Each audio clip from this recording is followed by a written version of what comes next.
आता संपूर्ण इतिहास घडलाय। आज खेळची नगर परिषद 14 वर्षानंतर पूर्ण एक हात आपल्याकडे आलेली आहे। ही तुमच्या विकासकामांची कामाला काय प्रतिक्रिया आहे? नाही, आज एकाच गोष्टीचा आनंद आहे।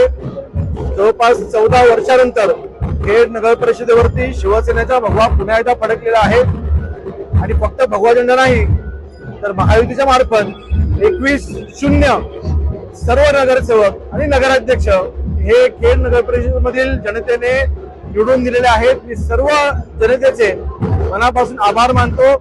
त्यांनी दाखवलेला शिवसेनेवरचा हा विश्वास नक्कीच पुढच्या 5 वर्षामध्ये विकास कामातून आम्ही सार्थ करून दाखवू। रामदासबाईंची दूरदृष्टी, महायुतीच्या सर्व कार्यकर्त्यांची मेहनत, विशेष म्हणजे सर्व शिवसैनिकांची मेहनत। आज 17 नगरसेवक हे शिवसेनेचे निवडून आलेले आहेत, 3 नगरसेवक हे महायुतीचे निवडून आलेले आहेत, नगराध्यक्ष या शिवसेनेचे निवडून आलेले आहेत। 14 वर्षानंतर सामान्य रामदासबाई ज्या वेळेला खेड मतदारसंघाचं नेतृत्व करत होते त्यावेळेला 100% शिवसेनेच्या बाजूने निकाल लागायचा, युतीच्या बाजूने निकाल लागायचा। त्याची पुनरावृत्ती आज पुन्हा खेडमध्ये होताना पाहायला मिळते। याच्यानं एकच सिद्ध होतं, खेड हा शिवसेनेचा बालेकिल्ला होता, आजही आहे आणि उद्याही राहील। किंबहुना कोकणामध्ये जो काही विजय प्राप्त होतोय पुढच्या येणाऱ्या जिल्हा परिषद पंचायत समित्या निवडणुकांची नांदी आहे। शिवसेनेचे मुख्य नेते माननीय एकनाथ शिंदे साहेबांवरती शिवसैनिकांनी आणि जनतेने, कोकणी जनतेने दाखवलेला विश्वास आहे।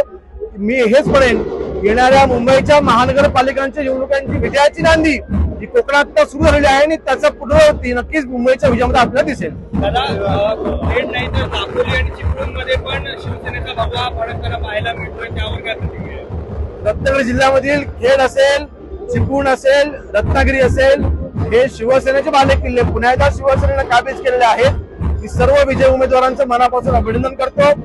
रत्नागिरी जिल्हा हा शिवसेनेचा बालेकिल्ला राहिलेला आहे। रत्नागिरी जिल्ह्यामधील जनतेने पुन्हा एकदा सिद्ध केलंय की होय, कोकण आणि शिवसेना हे जे समीकरण आहे कधीही तुटणार नाही।